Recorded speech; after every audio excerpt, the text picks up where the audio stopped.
Assalamualaikum warahmatullahi wabarakatuh. Bapak Ibu, perkenalkan kami dari kelompok 8 akan mempresentasikan hasil dari review paper kami dengan paper yang berjudul Supply Chain Based Business Model Innovation, The Case of a Cross-Border E-Commerce Company. Kami kelompok 8 yang beranggotakan 3 orang dengan saya, Diah Anggraini. Saya Ahmad Indi. Dan saya Emi Putra Azhari.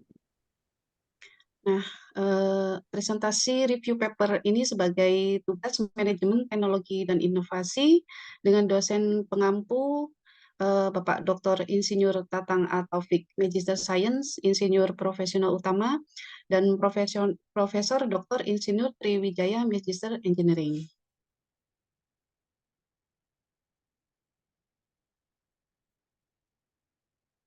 Berikutnya. Sebagai agenda presentasi kami terdiri dari 8 poin.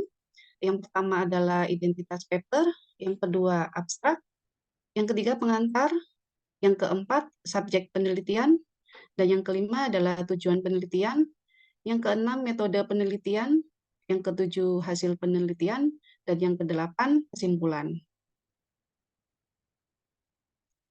Nah, sebagai identitas paper, paper yang kami review berjudul Supply Chain Based Business Model Innovation, The Case of a Cross-Border E-Commerce Company. Paper ini berasal dari jurnal MDPI, yaitu Multidisciplinary Digital Publishing Institute, dengan subtema Sustainability. Paper ini ditulis oleh 4 orang, antara lain Yin Wang, Fujia, Tobias Konher, dan Yugong. Paper ini terbit dari jurnal terbitan tahun 2018 dari volume 10-12-4362. Sebagai abstrak dari paper, ini bahasan mengenai e-commerce lintas batas negara yang semakin populer dan berkembang pesat sebagai akibat dari kebijakan obor atau One Belt One Road yang ada di negara Tiongkok. Penelitian ini dilakukan pada Zhongpeng, salah satu perusahaan e-commerce lintas batas negara di Tiongkok, untuk mengetahui apakah inovasi terhadap kegiatan rantai pasoknya menjadikan inti dari inovasi pada model bisnisnya. Penelitian ini dilakukan dengan melakukan wawancara pada manajer senior Zhongpeng, dokumen internal perusahaan, dan juga mencari dari sumber online terbuka. Nah, kemudian diidentifikasi 3 jenis kegiatan lokalisasi rantai pasok dalam e-commerce lintas batas negara, yaitu pada kegiatan penjualan, kegiatan pergudangan, dan juga lokalisasi pada penelitian dan pengembangan. Perusahaan diharuskan melakukan pendirian gudang di luar negeri, yang merupakan faktor pendukung utama pada model bisnis e-commerce lintas batas. Pada akhirnya, penelitian ini dapat berkontribusi pada literatur inovasi rantai pasok dengan pola pendirian gudang di luar negeri, gudang berikat, dan keuangan rantai pasok yang merupakan bagian dari inovasi model bisnis dalam e-commerce lintas batas. Nah, sebagai pengantar dan studi literatur, ada 6 poin yang dipelajari pada paper ini. Yang pertama mengenai e-commerce lintas batas negara, di mana WTO mendefinisikan e-commerce lintas batas adalah penjualan atau pembelian barang atau jasa yang dilakukan melalui jaringan komputer dengan metode yang dirancang khusus untuk menempatkan dan menerima pesanan. Nah, cakupannya lebih luas karena mencakup di seluruh dunia dan lebih kompleks. Nah, e-commerce lintas batas negara ini booming di negara Cina di tahun 2015, di mana melibatkan lebih dari 200.000 perusahaan yang mencakup 220 negara dan region global. Selanjutnya adalah One Belt One Road yang diakui sebagai penyebab utama pertumbuhan e-commerce lintas batas negara. One Belt One Road merupakan kebijakan dari pemerintah Tiongkok. Hal ini untuk mencapai Sustainability Development Goals dan untuk meningkatkan global supply chain. Selanjutnya, yang dinilai sebagai tantangan adalah pada bidang logistik, yaitu warehousing, sorting, packaging, and distribusi. Kemudian bea cukai yang efektif, serta cara pembayaran elektronik dan juga pengembalian pajak. Kemudian selanjutnya untuk SCI e-commerce lintas batas.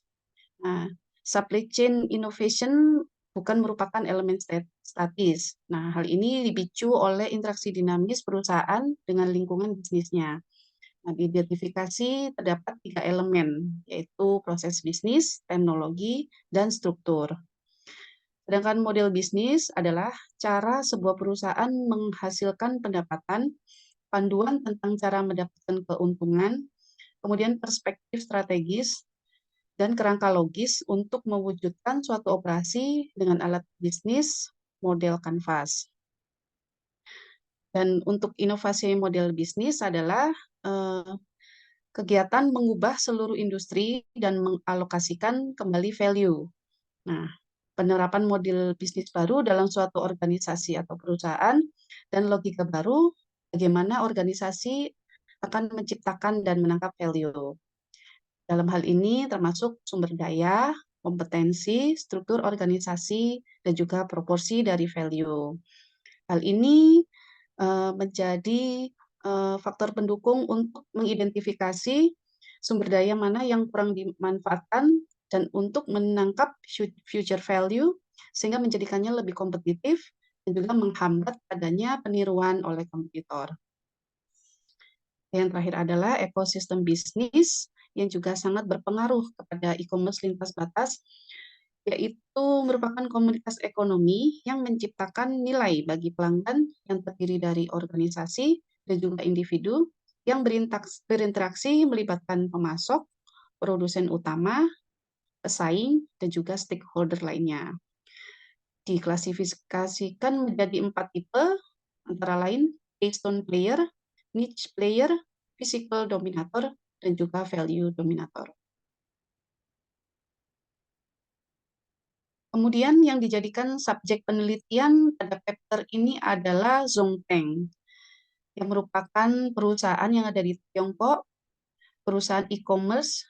Nah, yang menjadi poin adalah bagaimana inovasi kegiatan rantai pasok dapat menjadi inti inovasi model bisnis bagi perusahaan. Berikutnya.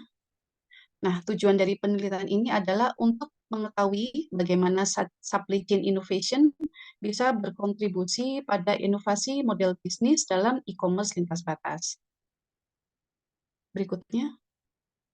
Nah, kemudian metode penelitian yang diambil, penelitian ini dilakukan menggunakan studi kasus tunggal, yaitu pada satu organisasi. Yang kedua, metode penelitian yang digunakan dengan pengumpulan data dari proses wawancara terhadap manajer senior di Zongteng, kemudian dari dokumen internal perusahaan, dan yang terakhir dari sumber online terbuka.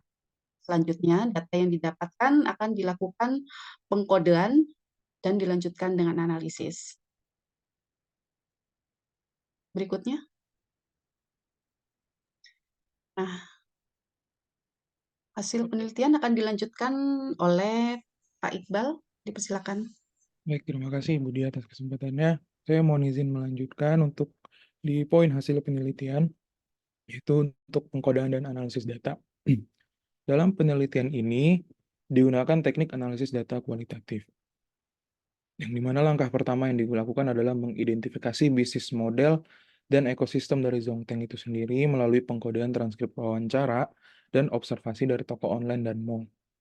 Kemudian langkah keduanya, mengidentifikasi inovasi model bisnis dari Zongteng menggunakan teknik analisis insiden kritis untuk mengidentifikasi peristiwa kritis, berpengaruh, atau menentukan dalam proses dan alat seperti pemetaan ekosistem dan kanvas model bisnis untuk mengilustrasikan hubungan antara Zongteng, pemangku kepentingan, dan blok bangunan. Kemudian deskripsi kasus dari Zongteng ini bisa kita pecah menjadi 5 yang berdasarkan dari 5 bisnis inti dari Zongteng itu sendiri. Yang pertama ada penjualan ekspor, penjualan impor, pengiriman barang, pergudangan luar negeri, dan juga pergudangan berikat. Penjualan ekspor, Zongteng memulai bisnis ekspor pada tahun 2007 dan pada tahun 2009 Zongteng meluncurkan mall B2C, yaitu Tmart.com. Zongteng memiliki 15 produk dengan lebih dari 150.000 SKU dan 5.000 pemasok. Namun, setelah Zongteng memfokuskan hanya pada produk dengan keuntungan tinggi, Zongteng memperingkas penawarannya menjadi 30.000 SKU pada tahun 2017. Lalu untuk penjualan impor, Zongteng memulai membangun platform B2C-nya pada tahun 2014 pada Loman.com dan platform distribusi B2B2C yang dijalankan sendiri, yaitu Haitole.com di Tmall Internasional yang dimiliki oleh Alibaba Group untuk penjualan impor. Lalu untuk pengiriman barang, pada 2014, Zongteng mendirikan bisnis pengiriman barangnya untuk menawarkan layanan bea cukai, logistik, penyimpanan, dan logistik balik ke perusahaan niaga kecil dan menengah. Untuk pergudangan luar negeri, pada tahun 2015, Zongteng mulai fokus pada operasi gudang luar negeri. Lalu pada 2016, volume bisnisnya meningkat dengan 200 juta paket per bulan. Lalu 2017, Zongteng mendirikan sebanyak 14 gudang di beberapa negara. Zongteng mengembangkan pergudangan luar negeri pihak ketiga untuk perusahaan niaga lintas batas berskala menengah. Lalu yang terakhir yaitu pergudangan berikat. Yang pada tahun 2017, jaringan gudang berikat Zongteng terdiri dari gudang di Tianjin, Hangzhou, Ningbo, Guangzhou, Chongqing, dan Hong Kong yang mencakup sebagian besar Tiongkok. Berikutnya. Ini merupakan ekosistem bisnis dari Zongteng. Perusahaan di sini adalah Zongteng memerlukan penilaian dari faktor baik internal dan eksternal untuk membuat perancangan dan mengimplementasikan model bisnisnya. Ekosistem bisnis Zongteng ini terdiri dari bisnis inti, perluasan perusahaan, dan pemangku kepentingan. Untuk lebih jelasnya bisa dilihat di gambar di sebelah kanan untuk ekosistem bisnisnya. Dari perluasan perusahaannya dan bisnis inti dan juga stakeholder-stakeholder yang termasuk pada setiap ekosistem bisnisnya. Untuk ekosistem bisnisnya terdapat dari universitas, asosiasi e-commerce, pemerintah, stakeholder lainnya, pesaing, pelanggan langsung, dan lain-lainnya. Lalu untuk perusahaan terdapat pemasok bahan baku, perusahaan logistik, perusahaan pembayaran, pelanggan, dari pelanggan langsung dan pelanggan langsung. Lalu untuk bisnis inti dari Zongteng, platform pihak ketiga, dan pemasok langsung. Mungkin bisa berikutnya. Lalu untuk analisis kasus. Inovasi model bisnis berbasis rantai pasokan dalam evolusi ekosistem bisnis. Dalam masa pertumbuhannya, Zongteng hanya memiliki bisnis ekspor. Dan kemudian Zongteng melakukan diversifikasi ke berbagai bisnis lainnya, seperti impor, pengiriman barang, pergudangan luar negeri, dan pergudangan berikat.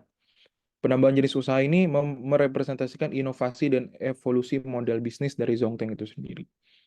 Ekosistem bisnis Zongteng berkembang dari evolusi kelahiran hingga kepemimpinan, sesuai dengan inovasi model bisnisnya dari ekspor ke luar negeri dan pergudangan berikat. Selanjutnya, evolusi ekosistem bisnis dan pendekatan kanvas model bisnis digabungkan untuk menganalisis inovasi model bisnis Zongteng dalam evolusi ekosistem bisnis. Di bawah merupakan evolusi ekosistem bisnis Zongteng dimulai dari kelahiran, perluasan, kepemimpinan, dan juga pembaruan. Berikutnya. Nah, berikut merupakan tabel dari kanvas model bisnis Zongteng, dimulai dari model bisnis untuk penjualan ekspor melalui platform pihak ketiga, model bisnis untuk penjualan ekspor melalui mall online yang dikelola sendiri, model bisnis untuk penjualan impor, lalu ada model bisnis untuk freight forwarding, lalu juga ada model bisnis untuk pergudangan luar negeri, kemudian model bisnis pergudangan berikat, dan terakhir ada model bisnis untuk supply chain finance, skenario masa depan, yang dibagi melalui segmen pelanggan, proposisi nilai, saluran, hubungan pelanggan, aliran pendapatan, sumber daya utama, kegiatan utama, kementerian utama, dan juga struktur biaya yang sudah dijelaskan masing-masing melalui kanvas model bisnis di tabel yang ditampilkan saat ini. Berikutnya. Untuk evolusi model bisnis dimulai dari kelahiran.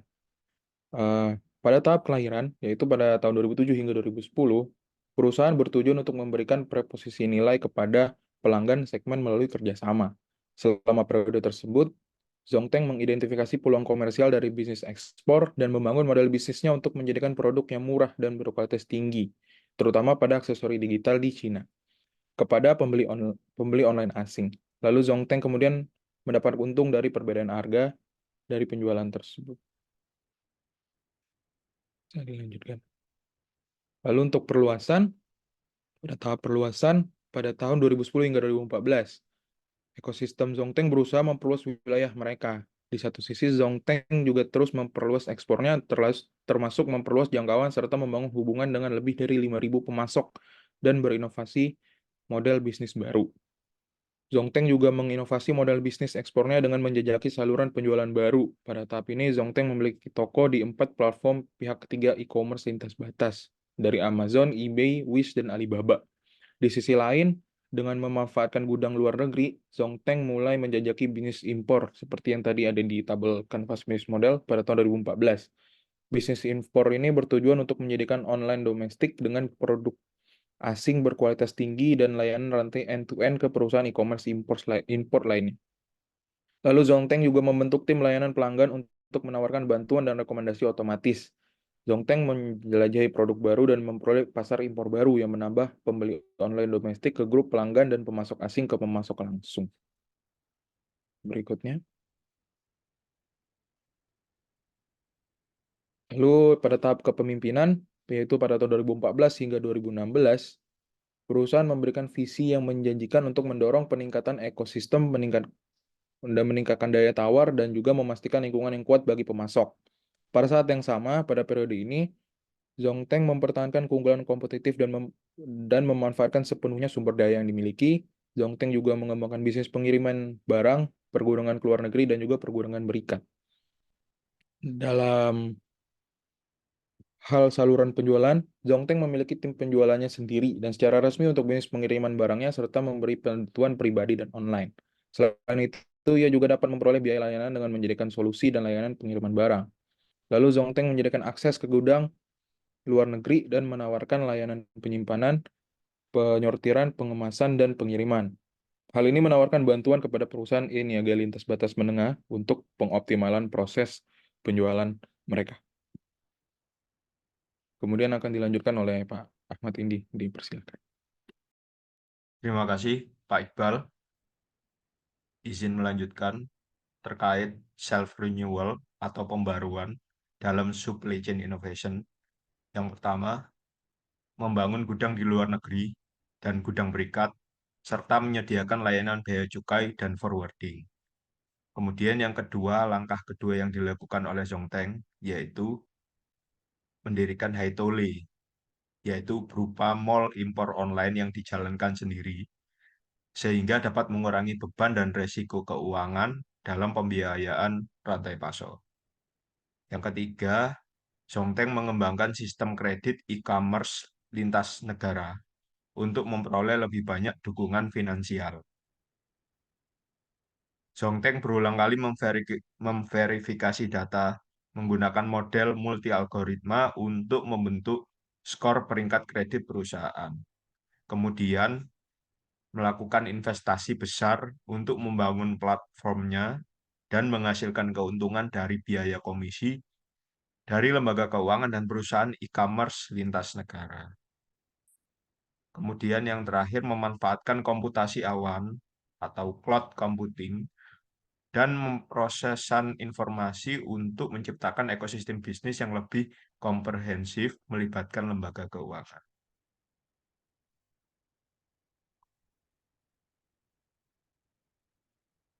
Berikutnya untuk supply chain innovation, di sini ada pattern of logistic for export dari Zongteng. Jadi bagan ini menjelaskan bagaimana alur untuk ekspor yang diterapkan oleh Zongteng. Untuk lokalisasi gudang, Zongteng menerapkan pola pengiriman langsung atau pengiriman dari pola gudang luar negeri. Untuk case pertama, jadi untuk pengiriman langsung, barang akan melewati pelabuhan di kedua negara dan dikirim langsung ke pelanggan luar negeri. Untuk case yang kedua, barang akan disimpan di gudang luar negeri terlebih dahulu dan dikirim dari gudang luar negeri ke pelanggan luar negeri setelah pesanan diselesaikan. Lokalisasi penjualan dan distribusi, juga membantu Zongteng bergerak lebih dekat ke pasar untuk menangkap tren konsumsi baru di pasar luar negeri. Berikutnya untuk impor yang dilakukan oleh Zongteng, ini kurang lebih sama. Untuk pertama, pada pola pengiriman langsung, barang akan melewati pelabuhan di dua negara, kemudian dikirimkan langsung ke pelanggan domestik. Dalam pola penyerahan dari gudang berikat, setelah barang melewati pelabuhan, akan disimpan di gudang berikat terlebih dahulu di China. Setelah pesanan diselesaikan, barang akan dikirim dari gudang berikat ke pelanggan domestik. Dari hasil penelitian paper ini, ada beberapa hal yang menjadi diskusi kita. Yang pertama, supply chain innovation, misalnya gudang di luar negeri, tim penjualan, lokalisasi, penelitian dan pengembangan, dan pembiayaan rantai pasokan berkontribusi langsung dan merupakan inti dari inovasi model bisnis dalam e-commerce lintas batas negara. Supply chain innovation beralih dari format dasar dan sederhana ke format yang lebih kompleks atau komprehensif dalam tahapan inovasi model bisnis, misalnya dari strategi lokalisasi hingga aktivitas pembiayaan rantai pasokan. Supply chain innovation, perusahaan e-commerce lintas batas, mengikuti pola informasi, logistik, dan arus keuangan. Supply chain innovation menyebabkan perubahan struktur, rantai pasokan, dan ekosistem bisnis. Peran perubahan mitra ekosistem seiring dengan tahap inovasi model bisnis, misalnya mitra logistik dan lembaga keuangan. Perusahaan e-commerce lintas batas cenderung menjadi pemain kunci dalam ekosistem bisnis ini untuk memperluasnya dengan lebih banyak mitra dan menciptakan lebih banyak nilai. Berdasarkan hasil review pada penelitian ini, terdapat beberapa kelebihan dan kekurangan. Untuk kelebihannya, yang pertama, penelitian ini menemukan bahwa gudang di luar negeri, gudang berikat, dan pembiayaan rantai pasokan menghadirkan kemampuan sebagai bagian dari model bisnis inti dalam perdagangan lintas batas negara. Penelitian memperkaya literatur ekosistem bisnis di e-commerce lintas batas, menggambarkan evolusi ekosistem bisnis dengan contoh nyata. Kemudian penelitian ini memberikan kontribusi hingga pembahasan pengelolaan 3 aliran dalam manajemen rantai pasok yang bersifat lintas batas negara. Supply chain innovation, perusahaan e-commerce, mengikuti pola arus informasi logistik keuangan. Kerangka kerja ini membantu pembuat kebijakan memahami bagaimana ekosistem bisnis e-commerce lintas batas negara berkembang dan jenis sumber daya yang diperlukan selama proses. Adapun beberapa kekurangan dari penelitian dari paper ini, yang pertama, studi kasus adalah studi kasus tunggal yang mungkin tidak ada penerapan universal. Penelitian di masa depan mungkin akan mengkaji beberapa kasus untuk menghasilkan studi yang lebih bermanfaat. Karena lingkungan e-commerce lintas batas ditandai dengan ketidakpastian, model bisnis atau ekosistem bisnis mungkin tidak berkembang seperti yang diperkirakan oleh perusahaan lain. Demikian hasil dari review paper kelompok 8. Atas perhatiannya kami ucapkan terima kasih.